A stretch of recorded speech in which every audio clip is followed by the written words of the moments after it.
CM చంద్రబాబును రాయలసీమ ద్రోహిగా వైఎస్ఆర్సీపీ నేత మాజీ ఎమ్మెల్సీ గడికోట శ్రీకాంత్ రెడ్డి అభివర్ణించారు.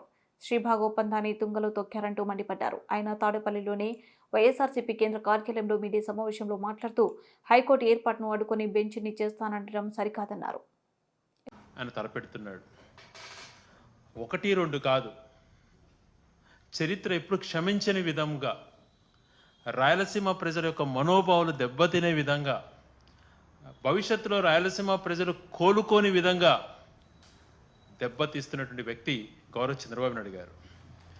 ఈరోజు రాయలసీమకు సంబంధించినటువంటి మంత్రితోనే తను ఒక తీర్మానం చేసి కర్నూలులో పెట్టవలసినటువంటి హైకోర్టు వద్దు, అక్కడ బెంచ్ చాలు అని చెప్పి తీర్మానం చేయించి రాయలసీమ నేను ఉద్ధరించేశాను అని మాట్లాడుతున్న మాటలు విన్నప్పుడు ఒక రాయలసీమ వాసిగా చాలా బాధ కలుగుతుంది. ఒకప్పుడు రాష్ట్రానికి రాజధానిగా కర్నూలు చేయబడ్డది. తెలుగు ప్రజల ఐక్యత కోసం త్యాగం చేసింది రాయలసీమ. తర్వాత శ్రీభాగ్ ఒడంబడికలో అంతకు మునుపు కూడా రాష్ట్రాలు ఏర్పాటు కాక మునుపు, తెలుగు రాష్ట్రాలు కలవక ముందు, తెలుగు రాష్ట్రం ఆంధ్రప్రదేశ్ సపరేట్గా ఉన్నప్పుడు శ్రీభాగ్ ఒడంబడికలో వాళ్ళు క్లియర్గా చెప్పడం జరిగింది. రాజధాని ఒక చోటు ఉంటే హైకోర్టు ఒక చోటు ఉండాలి. అలాంటిది శ్రీభాగ్ ఒడంబడిక యొక్క తీర్మానం. అన్నిటినీ తుంగలో దొక్కాడు. రావాల్సినటువంటి మేలు జరుగుతున్నటువంటి మేలు చేసిన వ్యక్తుల్ని తను వాళ్ళకు చరిత్రలో పేరు వస్తుంది అని తలచి వాళ్ళను దెబ్బతీసేదానికో, తర్వాత అయితే రాయలసీమ ప్రజలపై ఉన్నటువంటి ద్వేషమో తెలియదు, కానీ అంచెలంచెలుగా దాన్ని రాయలసీమ ప్రాంతాన్ని సర్వనాశనం చేసే ప్రయత్నం చేస్తున్నాడు.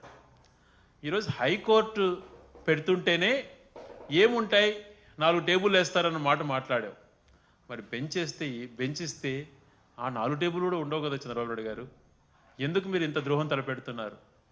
రాయలసీమ ప్రజలు మీరు రాజధాని పెట్టుకుంటే ఏం మాట్లాడలేదు, హైకోర్టు అన్నటువంటిది వస్తుంది అన్నటువంటి ఆశతో ఉన్నారు. మరి ఈరోజు హైకోర్టు ఏదైతే జగన్మోహన్ రెడ్డి గారి ప్రభుత్వంలో హైకోర్టు కర్నూలులో పెట్టాలని తీర్మానం చేసి అన్ని రకాలుగా దాన్ని కేవలం ఒక సుప్రీంకోర్టు డెసిషన్ కోసం వెయిట్ చేస్తున్న సమయంలో హైకోర్టు అక్కడ వస్తుంది కదా అని చెప్పి అలైడ్ కోర్ట్స్ అన్నీ కూడా అక్కడ పెట్టి ఆ ప్రాంతానికి న్యాయ రాజధానిగా చేయాలని చెప్పి తలస్తే ఈరోజు నువ్వు హైకోర్టును అక్కడి నుంచి మూవ్ చేయాలన్నటువంటి ఆలోచన రావటం ఎంతవరకు సమంజసం అని చెప్పి నేను ప్రశ్నిస్తున్నాను. బెంచ్ ఏర్పాటు చేస్తానంటున్నావు, దానివల్ల ఉపయోగం ఏంటి? హైకోర్టు అనేది ఉంటే ఆ రాయలసీమ వాసుల్లో కూడా మాకు ఒకటి రాష్ట్రానికి సంబంధించింది ముఖ్యమైనటువంటిది ఉంది అని చెప్పి భావించేవాళ్ళం కదా. దాన్ని ఎందుకు తీసేస్తున్నావు? లా యూనివర్సిటీని శంకుస్థాపన చేసి పనులు కూడా మొదలుపెట్టినటువంటి లా యూనివర్సిటీని అక్కడి నుంచి తీసేయడంలో నీ అంతర్యం ఏంటి? దానితో పాటు కడపలో వచ్చినటువంటి ఈఎంసీ సెంటర్ని దాన్ని కూడా తీసేసి మరొక ప్రాంతానికి పెట్టుకుంటున్నావు. ఈరోజు గతంలో